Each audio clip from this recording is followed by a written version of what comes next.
Fils de Dieu. Ta joie et ta paix m'inondent, toi l'agneau venu des cieux. Célébration, une émission des cultes, normalement à l'extérieur, sur place, mais ces jours nous sommes au studio. Bonjour, pasteur Roland Lechaud, ça va? Ça va bien, bonjour Johannes, content d'être là. Bienvenue dans notre émission Célébration. Ici, nous sommes dans notre cathédrale de Dieu TV. Magnifique, des beaux vitraux, belle luminosité, on se sent à l'aise, vraiment, merci. Il semblerait que tu connais Matt Varvan qui a déjà commencé avec la musique, parce que pendant notre culte, Célébration, on aura toute la journée, pendant notre culte, Matt Varvan. Tu penses quoi de lui? Alors, Matt, je le connais depuis très longtemps, il était très jeune les premières fois où je l'ai rencontré, on a fait beaucoup de rencontres, de célébrations ensemble. Et ouais, je trouve que c'est vraiment un ministère assez incroyable au niveau de la louange, au niveau de l'enseignement. Il implante aussi une église, donc vraiment un homme à écouter, à suivre et un modèle aussi avec sa famille. Nous avons deux prédicateurs ce matin. Une fois, c'est clair, notre ami Roland qui va prêcher. Mais on a déjà Laurent Favre qui attend sur l'autre plateau. Mais juste une ou deux questions. Dis-moi, Roland. Tu as l'habitude que ton église est fermée? Ah non, c'est vraiment nouveau. Voilà, je pense comme tout le monde, tout à coup cette situation qui arrive, qui est maintenant planétaire, nous met devant une situation qu'on ne connaissait pas. Donc, alors on peut dire c'est une catastrophe ou on peut aussi se dire, tiens, c'est peut-être une opportunité pour se positionner, réfléchir. Il me semble que dans la Bible, dans le Nouveau Testament, que Jésus, il était souvent sur la place publique et même l'apôtre Paul, le Shabbat, il était dans la synagogue, et le Shabbat suivant, il était sur la place publique, et là, on a vu des miracles, des guérisons, Jésus a fait des miracles, la multiplication des pains, 10 000 personnes, 5 000, 4 000, sans compter des femmes et tout. Donc, les miracles, c'est pour la place publique. Et maintenant, vous, dans les églises, vous pensez que les miracles, c'est pour le bâtiment à l'intérieur. Oui, bah peut-être que ça nous remet devant des réalités qu'on doit découvrir. Mais c'est vrai, ce que tu dis, c'est vrai. En fait, on voit Jésus, on voit l'Église primitive, on voit les apôtres, souvent dehors. D'ailleurs, c'est le dernier commandement que Jésus donne à ses disciples. Hein. Allez dans les nations. Alors, je pense qu'il y a toutes sortes de moyens d'aller. Aujourd'hui, on est à la télévision. Mais c'est vrai, ça nous remet, ça nous pose la question, qu'est-ce qu'on fait vers l'extérieur? Une des questions qui vraiment je me suis posé, et mon épouse aussi, maintenant que les bâtiments sont fermés, est-ce que les gens du quartier où est l'église, où on se réunit habituellement, ont remarqué qu'on n'est plus là? Alors, vraie question. Oui, c'est une bonne question, mais j'ai quand même un bon témoignage. Roland, tu rappelles, il n'y a pas longtemps, les églises genevoises étaient dans les rues. Et j'ai un petit extrait de ce reportage.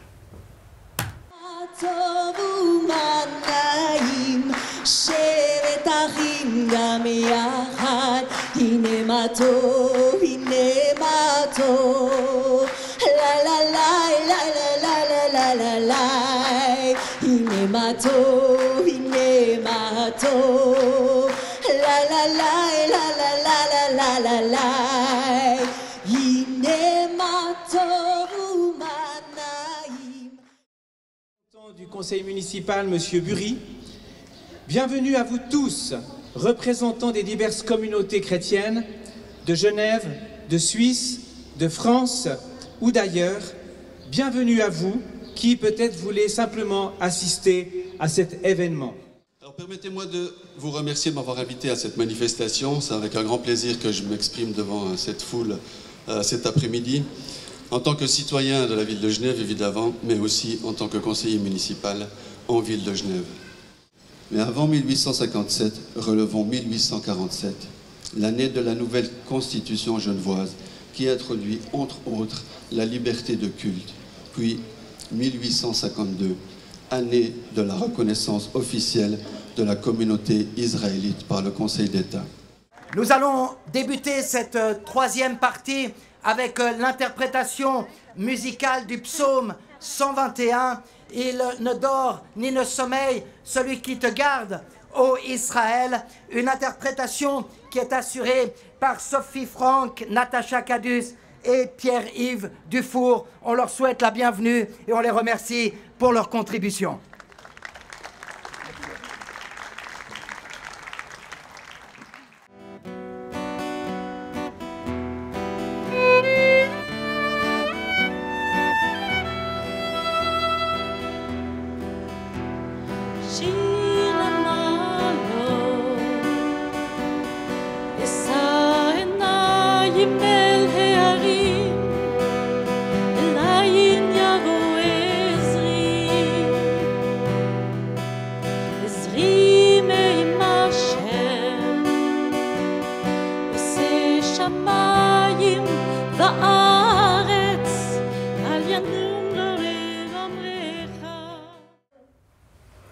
L'église devant la cathédrale Saint-Pierre, un samedi après-midi. Pas mal, non?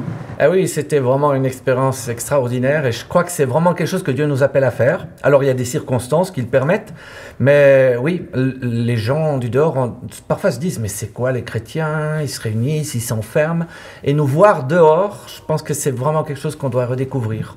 Votre église est en phase de démolition. Vous avez un bel bâtiment à Genève et pour diverses raisons, vous avez un projet de reconstruction. Pourquoi?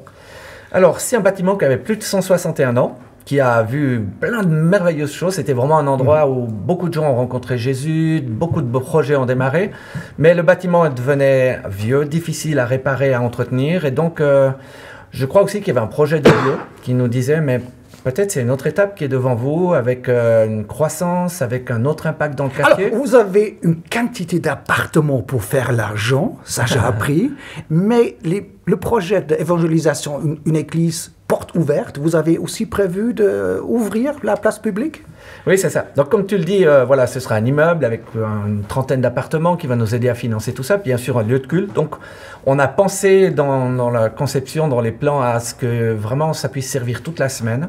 Pas simplement pour des cultes ou des réunions, on va dire classiques, mais qu'il y ait un sas, on a la chance d'être dans une zone qui sera semi-piétonne, pas loin du lac, pas loin des quartiers populaires de Genève. Donc vraiment, l'idée, c'est que ça serve toute la semaine. On doit encore réfléchir qu'est-ce qu'on peut y faire.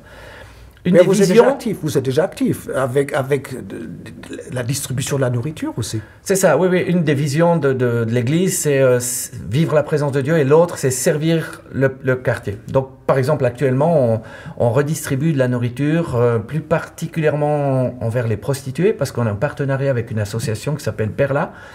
On va entendre parler de distribution qui se fait à Genève à plus grande échelle. Et là, nous, on a signé... Aussi avec Laurent Favre. Ouais. Avec Laurent Favre, c'est avec eux qu'on travaille d'ailleurs. Une plus petite population où on va rentrer carrément chez elle et en apportant de la nourriture. Donc ça, c'est un des moyens concrets qu'on a actuellement de servir le quartier puis d'être dehors. Donc, cher pasteur, la place publique est importante.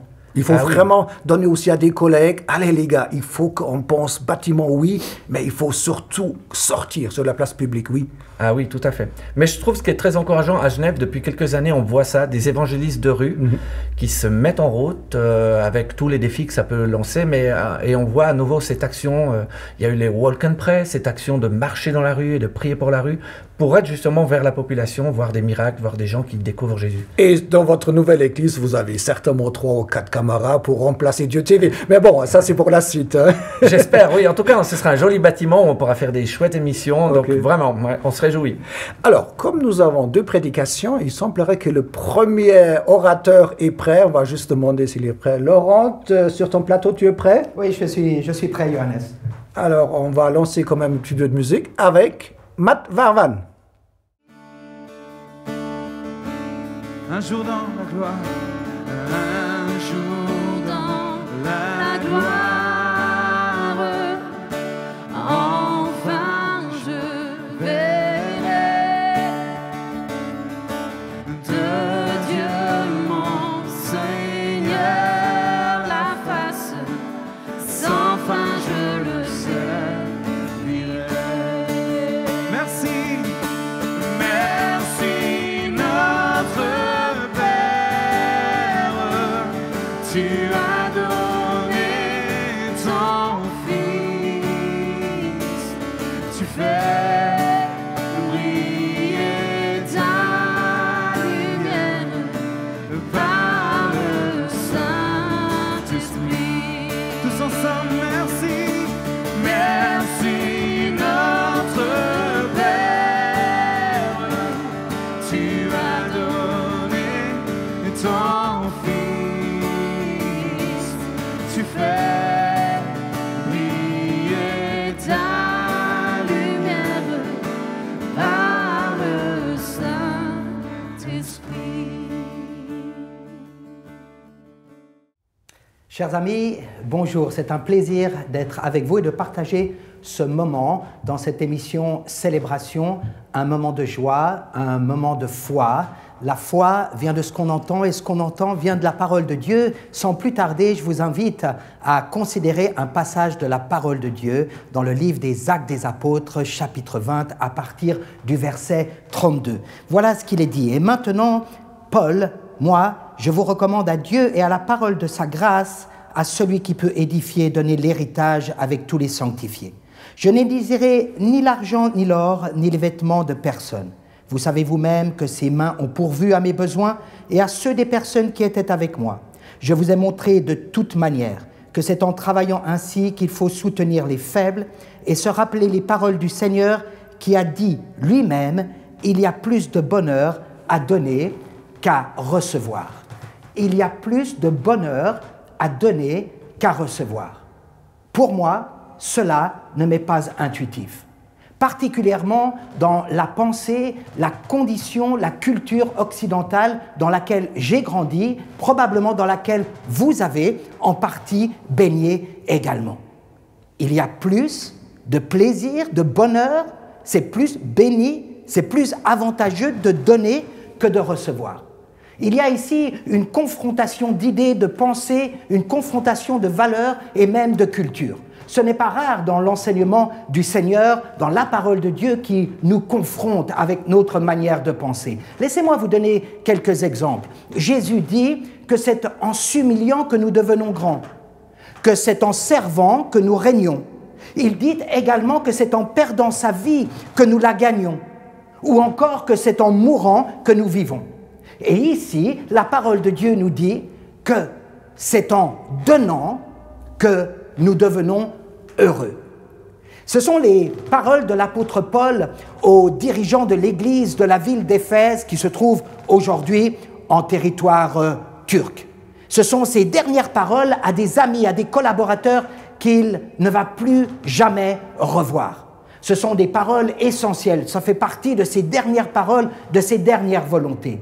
Il leur dit, je n'ai cherché ni argent, ni or, ni vêtements, ni quoi que ce soit pour moi-même. J'ai travaillé de mes propres mains pour pourvoir à mes besoins, mais pas seulement à mes besoins, mais aux besoins des autres. Et c'est là où il dit, rappelez-vous ce que le Seigneur nous a dit, il est plus heureux de donner que de recevoir. En réalité, l'apôtre Paul ne cite pas la Bible, parce que ce passage ne se trouve nulle part autre. Mais il fait probablement référence aux paroles de Jésus-Christ lors de son ministère terrestre. J'aimerais me référer à un événement marquant, et ô combien sont nombreux les événements marquants du ministère terrestre de Jésus-Christ. C'est celui de la multiplication des pains pour 5000 hommes, sans compter les femmes et les enfants, c'est-à-dire 5000 personnes qui représentaient des familles et des foyers. Jésus apprend la nouvelle de la mort décapitée de Jean le Baptiste, son cousin, son frère d'armes, son prophète.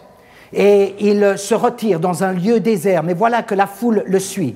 Jésus est un vrai leader, il ne suit pas la foule, c'est la foule qui le suit. Il est ému de compassion, il leur enseigne, il accomplit des miracles, il répond à leurs besoins, mais voilà que la nuit tombe.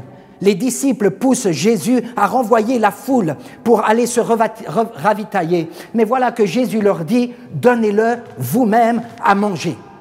Ils n'ont rien, ou presque rien. Dérisoire, 5 pains, 2 poissons, pour peut-être une foule qui correspond à 15 000, 20 000, peut-être plus de personnes. Mais voilà que Jésus leur dit, apportez-moi ce que vous avez. Il leur apporte les 5 pains, les 2 poissons. Jésus rend grâce, il les donne à ses disciples, les disciples les distribuent à la foule. Et voilà que cette foule mange et est rassasiée. Non seulement elle mange et elle est rassasiée, mais les disciples rapportent avec eux 12 paniers de restes de pain et de poissons. Notre Dieu n'est pas le Dieu du gaspillage. Rien n'est perdu en lui. Je me pose cette question. Quand est-ce que le miracle a eu lieu? Est-ce que le miracle de la multiplication des pains et des poissons a eu lieu lorsque les disciples ont amené ces 5 pains et ces 2 poissons à Jésus? Est-ce que le miracle a eu lieu lorsque Jésus a rendu grâce? Ou peut-être lorsque Jésus l'a donné aux disciples, ou alors encore lorsque les disciples l'ont distribué à la foule, ou encore même lorsque la foule se l'est distribuée entre elles? Eh bien, en réalité, je crois que le miracle a été accompli aussi longtemps qu'il y avait des hommes et des femmes pour donner, des hommes et des femmes pour transmettre, des hommes et des femmes pour partager ce qu'ils ont reçu. Étant jeune, j'ai vu mes parents au service de l'hospitalité recevoir d'innombrables gens, les accueillir à la maison. Je ne me rappelle pas d'un jour où mes parents n'ont pas cuisiné pour les autres. Je ne me rappelle pas d'un dimanche sans convives. Nous étions parfois une trentaine, une cinquantaine de personnes à la maison. Les gens ne le savaient pas, mais moi, j'en étais conscient. Mes parents n'avaient aucun lendemain, ni financier, ni professionnel.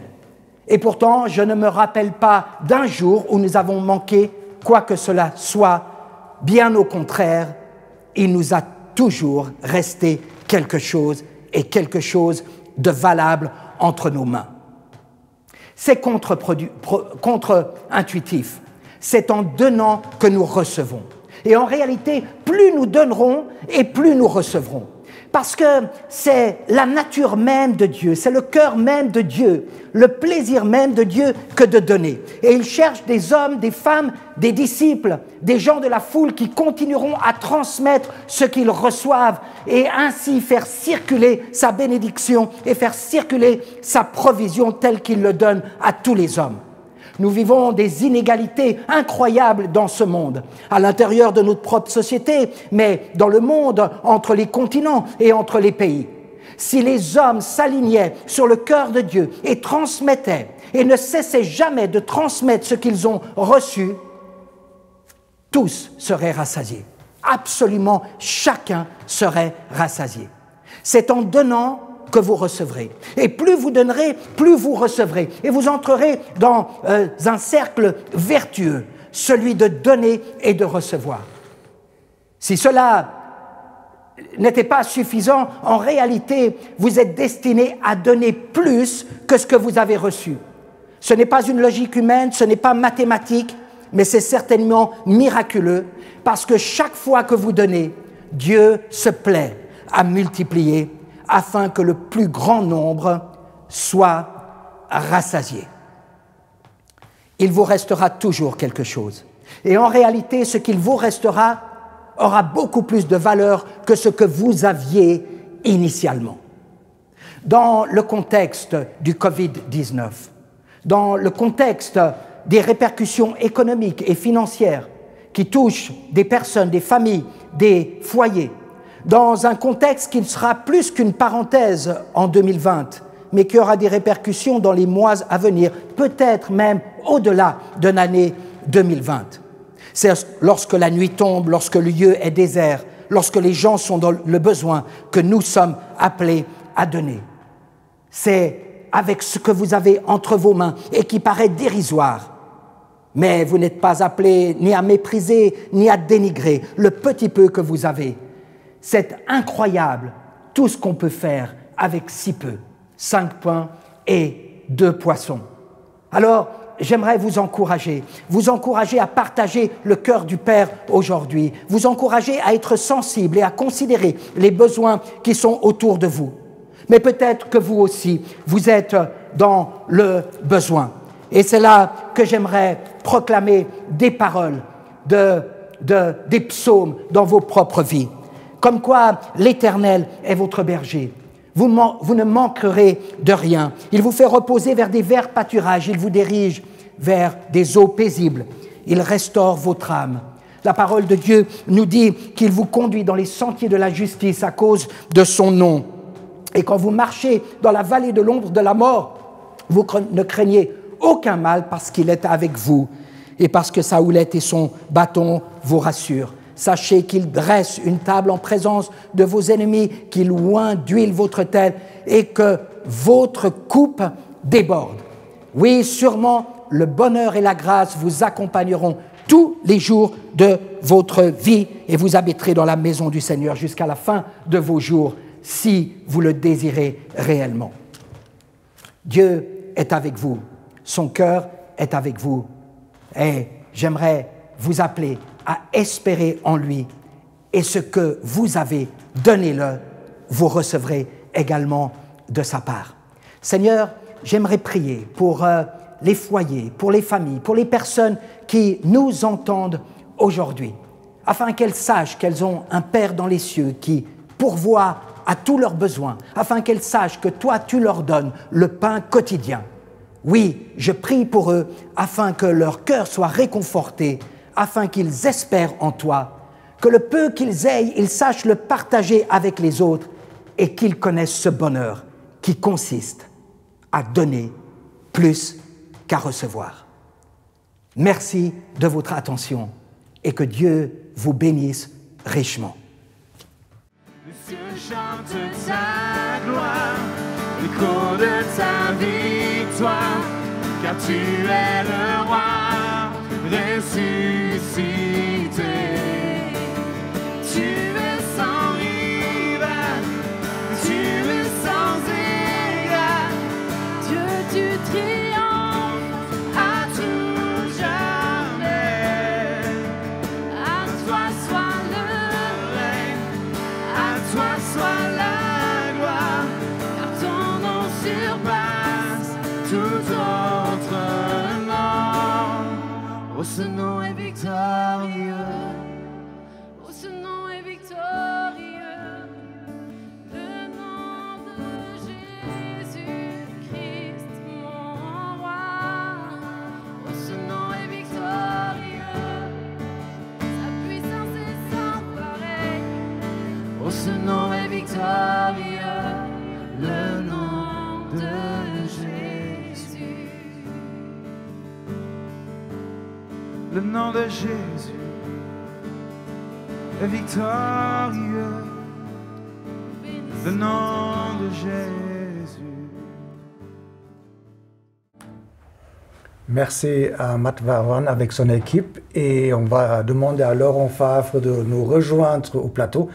Un message excellent, c'est incroyable. Un banquier qui travaille dans une banque et qui s'est prêché à ce point-là. Laurent, tu peux nous rejoindre ici sur le plateau. Un texte qui se trouve dans les Actes des Apôtres est mieux donner que recevoir. Et toi, tu travailles dans une banque suisse. Attends, dans une banque suisse, mieux donner. Non, c'est la banque qui donnait à moi. Et toi, tu prêches. Donner, c'est mieux que recevoir. Non, attends, c'est illogique. Ça va à l'encontre de la pensée humaine, ça va à l'encontre de ce qu'on nous a inculqué, ça va à l'encontre de ce qu'on a appris, ça va à l'encontre aussi de nos propres désirs, parfois et malheureusement exacerbés, particulièrement égoïstes et égocentriques, où finalement on veut vivre pour soi-même. Dans ton métier, travailler dans une banque, tu as vu des gens qui sont plusieurs fois millionnaires, des gens extrêmement riches. Tu as rencontré des gens? Ah oui, je rencontre des... Ils sont plus heureux que toi et moi? Je rencontre des gens riches, je rencontre des gens accomplis. Et la richesse, elle rend heureux ou pas? La richesse ne peut pas acheter des choses telles que la sérénité, la paix de l'âme, telles que la joie et plus que la joie, plus que le moment éphémère, mais vraiment une joie qui s'inscrit sur toute une vie, le bonheur. Et tu as choisi aussi le texte où Jésus fait la multiplication du pain. Tu sais, à la base, c'est seulement un seul évangile qui nous dit que c'était un petit garçon qui avait les 5 pains un petit garçon, pas un apôtre. C'est vrai. C'est incroyable, non? C'est vrai. Et Dieu prend plaisir à nous utiliser tous ceux qui se mettent à disposition. Tu sais, Johannes, je me rappelle, étant jeune, un jour, écouter mon pasteur, qui était mon père spirituel, qui m'a nourri dans ma vie spirituelle, et qui ne cessait de répéter dans son sermon, Dieu ne cherche pas vos compétences, vos capacités, il cherche votre disponibilité. Et en réalité, c'est tout ce que Dieu recherche pour pouvoir faire des choses absolument extraordinaire, dans la simplicité, dans l'humilité, dans la vérité. Avec Roland, donc le pasteur qui est aussi de Genève, qui a parlé, qui est venu sur le plateau avant toi, on a parlé de la place publique. Quelle importance pour toi d'être présent sur la place publique? Oui, tu sais ce qu'on dit généralement dans le monde, la nature n'aime pas le vide. Et il y aura toujours quelque chose sur la place publique. Et c'est là que naissent les grandes idéologies du monde, malheureusement, qui nous ont tant de fois amenés à répétition à la catastrophe. Des révolutions. Des révolutions et des idéologies qui se sont montrées bien courtes par rapport à la vérité.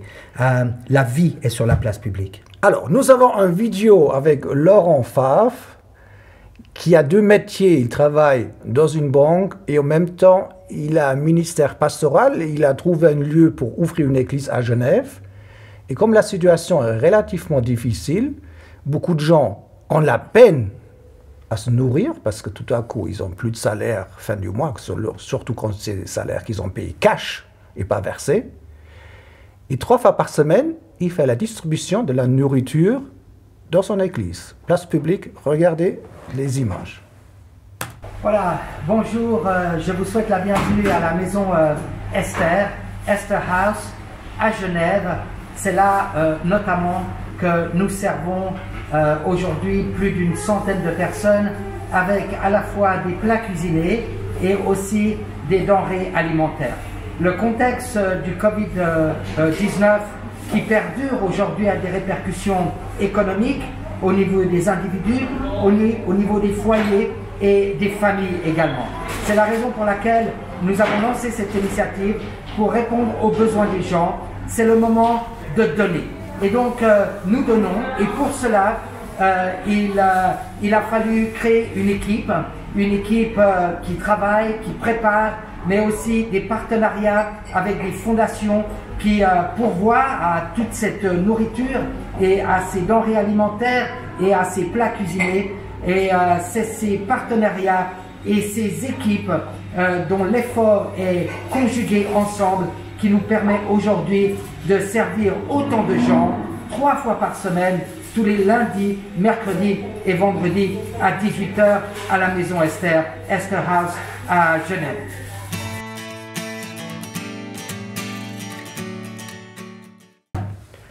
Laurent, après ces images-là, il y a un vrai besoin à Genève, une ville si riche, cosmopolitaine. Je veux dire, il y a des milliardaires à Genève et tu donnes la nourriture aux gens. Oui.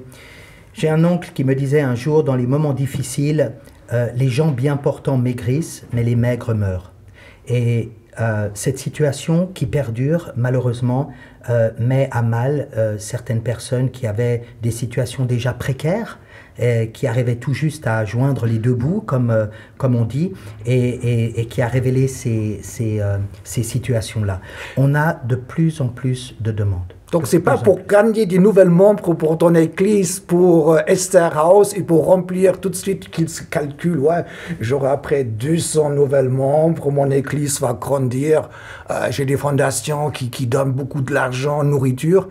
Non, mais il y a encore des tripes qui ont lancé ce projet. Oui, alors je me sens assez libre pour en parler puisque moi-même je ne suis pas responsable d'une assemblée. On a initié la chose avec d'autres pasteurs. On s'est mis ensemble, on a formé une équipe et on le fait vraiment par amour pour les gens. Sur la place publique, et les gens, ils font la file. Chaque fois, distance de 2 mètres, ils viennent avec leur sac sur cornet et ils en reconnaissent. C'est impressionnant, hein? On a commencé en distribuant 50 repas. On est aujourd'hui à 130 repas, tous les lundis, les mercredis et les vendredis de chaque semaine. Et on ressent qu'il y a des grands besoins, pas seulement du repas une fois tous les 2 jours à la personne, mais qu'il y a des besoins de foyer.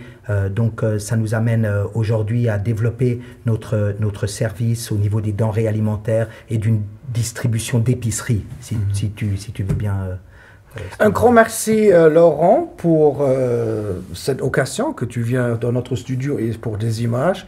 Donc, les gens, si vous êtes touchés par ce travail, vous pouvez vraiment soutenir aussi Laurent.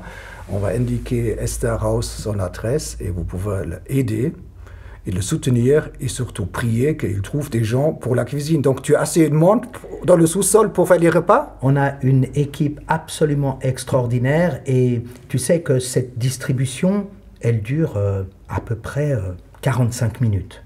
Mais pour distribuer en 45 minutes ce que nous distribuons et servir les gens, ce sont des heures et des heures de travail. C'est à peu près 7 heures de travail par personne et il y a 7 à 10 personnes qui travaillent chaque jour de distribution.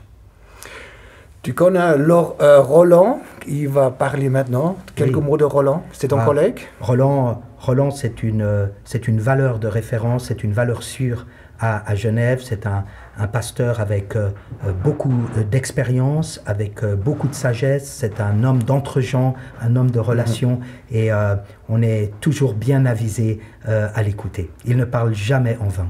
Alors, on va demander à Roland s'il est prêt sur l'autre plateau. Roland, tu es sur l'autre plateau dans notre cathédrale. Tu es prêt? Oui, oui, tout va bien, merci.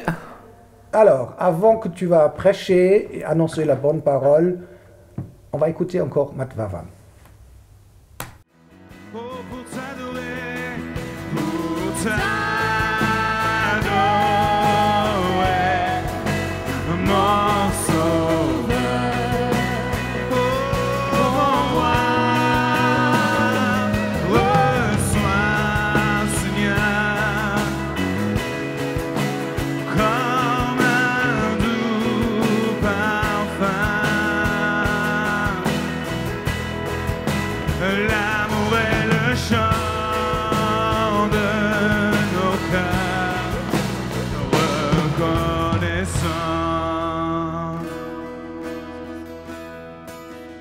l'amour est le chant de nos cœurs reconnaissants.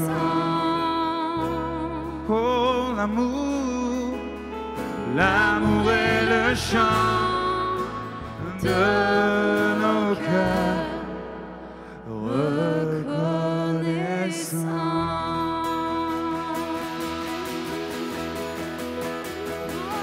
Oh, reçois l'amour et le chant de nos cœurs ce soir. Oh, reçois, Seigneur. Reçois, mon Dieu. Reçois, Seigneur. Reçois la gloire, Jésus. À toi seul soit la gloire, Jésus.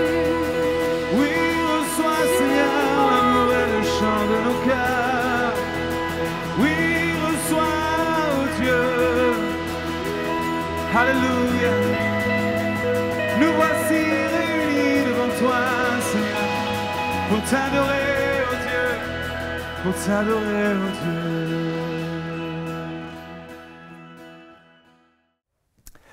Bonjour à tous. Je suis très content de pouvoir passer ce moment avec vous. Bonjour à tous, à toutes. Bienvenue sur ce moment. Ça fait maintenant bientôt un mois ou plus qu'un mois, suivant où on place le point de départ, que nous sommes pour la plupart d'entre nous confinés dans nos maisons. J'imagine que c'est votre cas, si vous habitez en Europe, en Suisse, en France, en Occident, mais probablement aussi ailleurs. C'est tout à coup, le train de vie que nous avions s'est arrêté à cause de quelque chose qu'on ne voit même pas avec nos yeux, un virus. Et tout à coup, la vie, comme on la connaissait, a changé de rythme. Alors, je crois qu'on est tous là avec des tas de questions, avec des tas d'interrogations.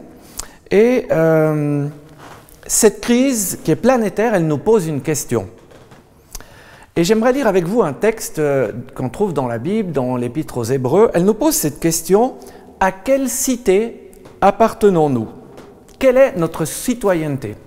Je crois qu'il y a des moments comme ça où Dieu nous permet, il utilise les circonstances pour qu'on fasse comme un check-up ou comme une mise à jour, parce qu'on en a besoin, et puis il nous aide, il nous donne l'opportunité de faire une réflexion sur là où on en est, comment on a construit nos vies, comment on vit notre vie. Je crois que c'est un petit peu ce qui se passe. Alors on va lire ensemble dans l'Épître aux Hébreux, au chapitre 13 et le verset 14.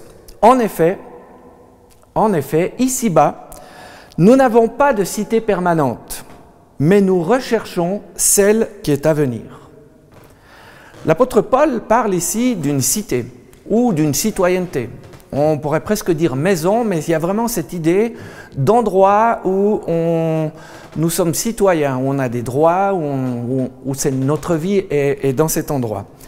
Et il dit, nous n'avons pas ici-bas, il parle bien sûr de la terre et de ce moment où on vit ici, on n'a pas de cité permanente.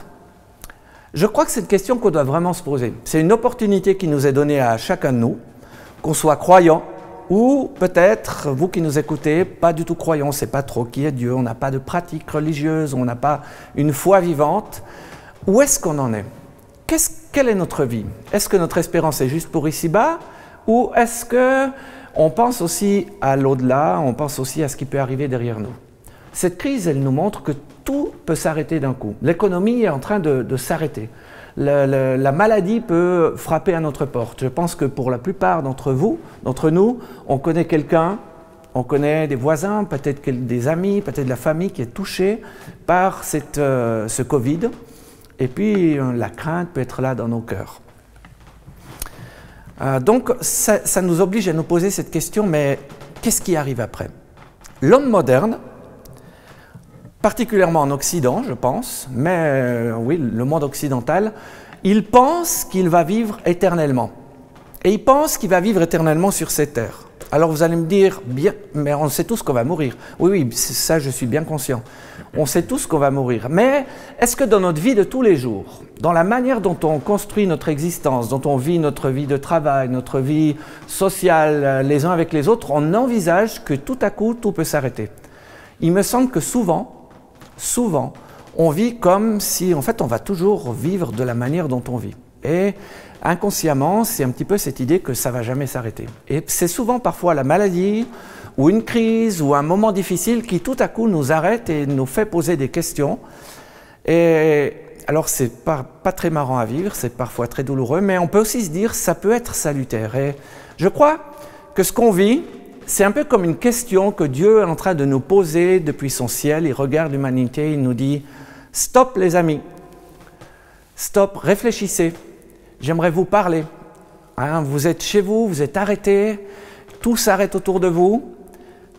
Est-ce que tu réalises que peut-être tu vas quitter cette terre ?» L'apôtre Paul, il dit « On cherche une cité qui est permanente, Un jour, un homme très célèbre, je pense que vous avez entendu parler de lui, mais si vous n'en avez pas entendu parler, il s'appelait Billy Graham. C'était un évangéliste qui a sillonné la terre, il a parlé devant des foules, dans des stades, il a fait beaucoup d'émissions de télévision, par satellite, et il prêchait la parole de Dieu. Et un jour, il a fait cette déclaration qui est devenue célèbre, je vais vous la lire. « Si on vous dit que je suis mort, n'en croyez pas un mot. Si on vous dit que je suis mort, n'en croyez pas un mot. Je suis vivant plus que jamais, mais j'ai simplement déménagé. » Pourquoi cet homme il dit ça?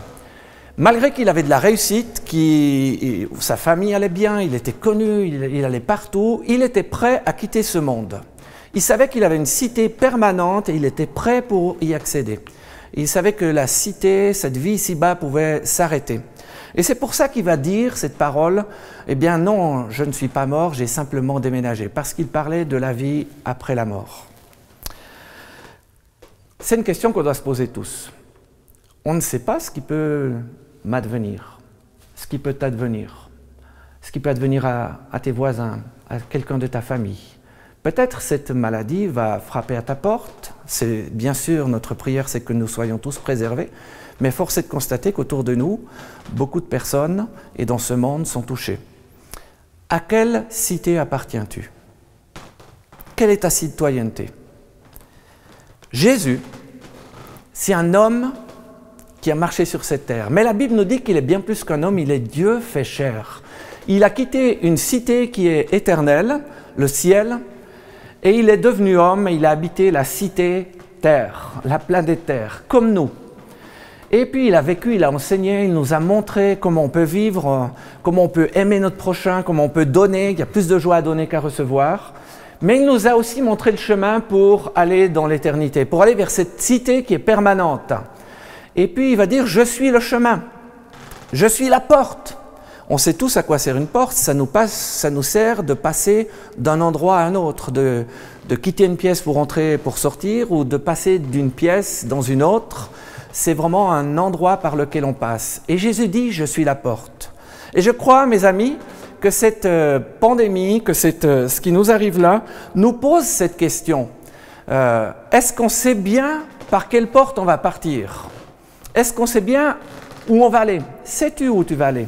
Sais-tu quelle est ta citoyenneté? Sais-tu quelle est ta demeure permanente? Alors ça nous pose cette question.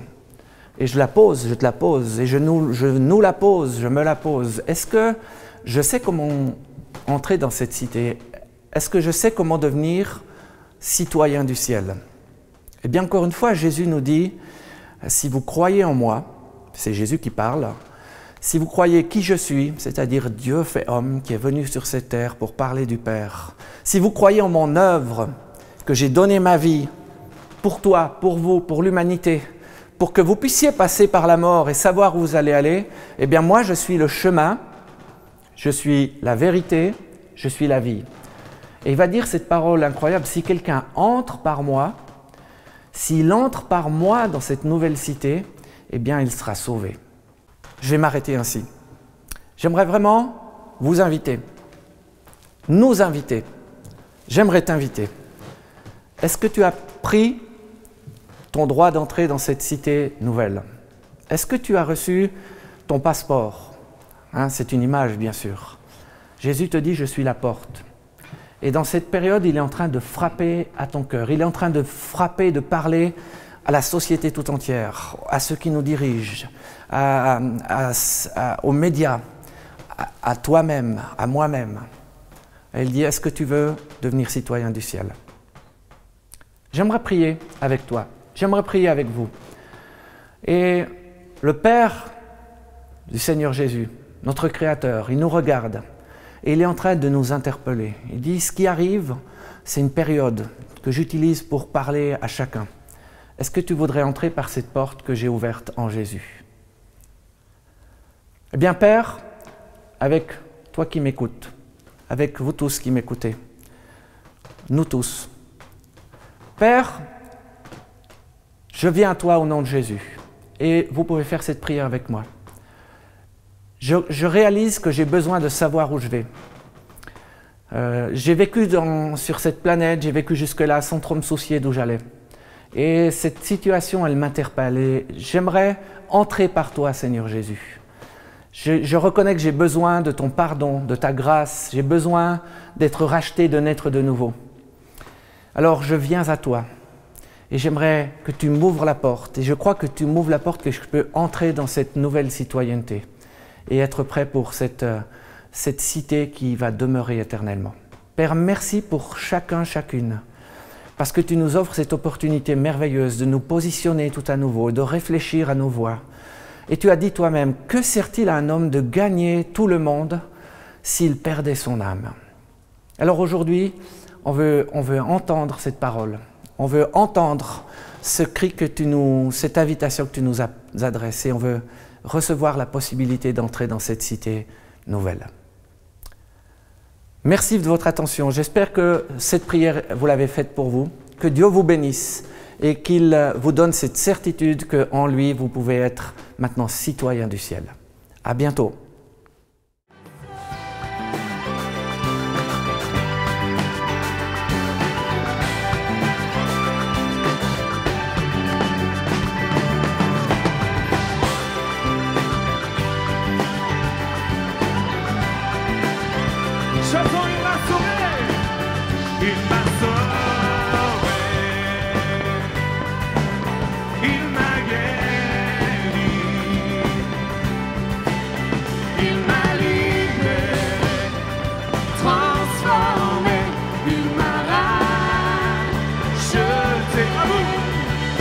Il m'a sauvé.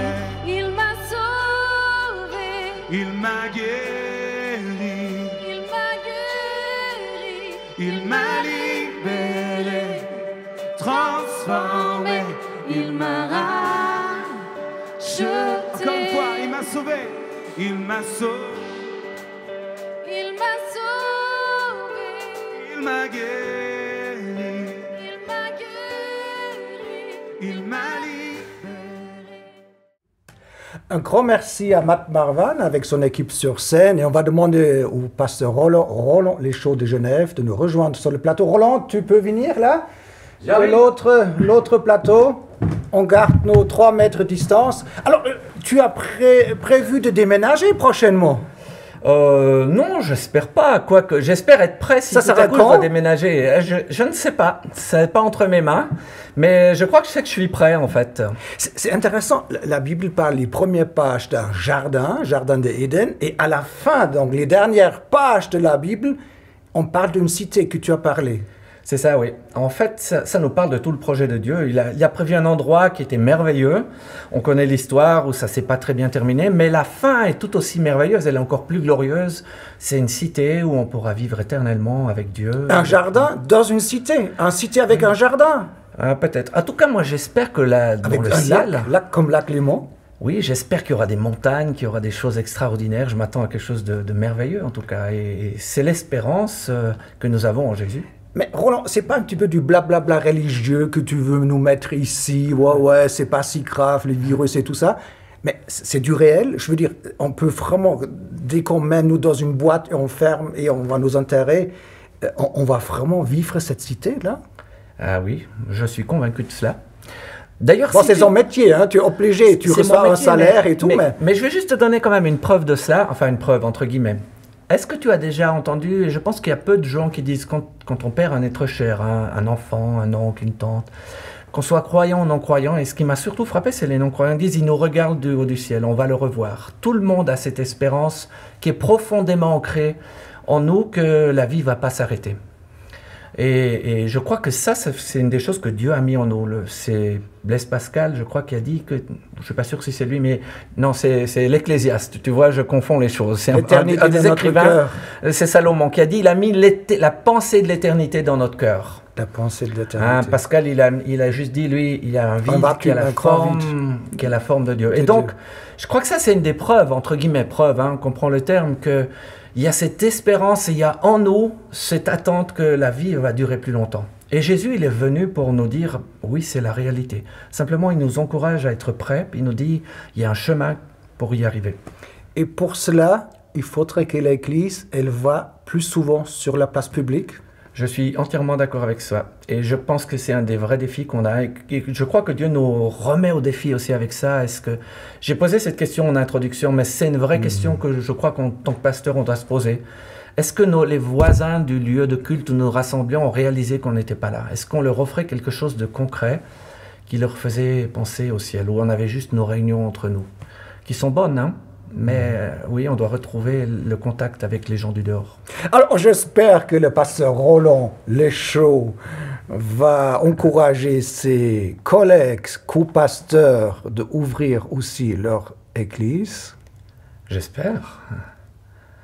J'espère qu'on va le faire et qu'on va vivre des choses nouvelles après ça, vraiment. Tu penses quoi, la télévision chrétienne comme nous, de venir sur un plateau et on a quand même 24 heures sur 24 à disposition, donc c'est pas mal, non? Ah ben c'est super, c'est un des moyens que Dieu nous donne. Ah bon? Ah oui, vraiment. Et je te remercie d'y être, je remercie toute l'équipe. Jusque-là, j'ai toujours soutenu, toujours été là-dedans, même si personnellement, je n'ai pas été impliqué. Mais c'est un des moyens d'être l'église dehors. C'est un des moyens que Dieu nous donne d'aller dans toutes les nations. Quand on connaît bien cette histoire, quand la réforme vient, puis qu'il y a un grand mouvement historique à la fois pour l'Europe, mais pour toute l'histoire de l'Église, Dieu donne l'invention de l'imprimerie pour que sa parole puisse aller partout. Les médias sont toujours présents. Et les médias sont toujours là. Et aujourd'hui, la télévision et Internet. Hein, on a tellement de rencontres par vidéoconférence aujourd'hui. Imaginons-nous si on n'avait pas Internet en ce moment. Ce serait vraiment compliqué. Donc Dieu nous donne des moyens pour être dehors, entre guillemets, ou en contact avec les gens qui ne sont pas dans un même lieu géographique pour les rejoindre. Donc on doit utiliser à fond. Donc la télévision chrétienne, c'est vraiment un média qu'on doit soutenir et qu'on doit utiliser. Et je vous encourage à le faire. Alors, un grand merci que tu es venu sur notre plateau, dans notre cathédrale de Dieu TV, et surtout un grand merci à Laurent Favre. Oui, merci, c'était super ce qu'il a dit. Hein. Beaucoup aimé. Ouais. Il y a une bonne entente entre vous, les pasteurs Oui, très à bien. Genève? Ouais. Les pasteurs à Genève? Ouais. Oui, oui. Alors, tu me permets de dire quelque chose de... Ouais, que 30 je crois secondes. vraiment, 30 Ouais, 30 secondes. secondes. Je crois qu'il y a une très bonne unité à Genève. On vit des belles choses, on vit des grandes célébrations. Mais, et un petit mais, voilà. Je pense que dès qu'on creuse, qu'on va un petit peu plus profond, c'est quand même pas si simple que ça de vraiment vivre une unité en profondeur et que les choses soient construites et demeurent et durent. C'est un petit peu comme un terrain miné. Quelqu'un un jour m'a dit, c'est un peu comme un terrain miné à Genève. Dès qu'on veut creuser un peu, construire, tout à coup, paf, ça explose. Et je crois que Dieu est en train de travailler pour nettoyer ça, pour qu'on puisse aller plus loin. Un grand merci en tout cas à Pasteur Roland Leschaud pour ce moment de vérité. Il a dit 2-3 vérités quand même, il faut le retenir. Hein. Et espérons que vous êtes sur le bon côté, que vous avez choisi la cité céleste. Et au revoir, shalom, depuis notre cathédrale de Dieu TV, et encore un petit peu de musique avec Matt Marvan. Que sa gloire couvre la terre, puissance infinie qui libère. Son nom est saint, il est saint, il est saint. Christ est la lumière du monde. Que sa gloire couvre la terre, puissance infinie qui libère. Son nom est saint, Son nom est saint. il est saint, ensemble. Il est saint, son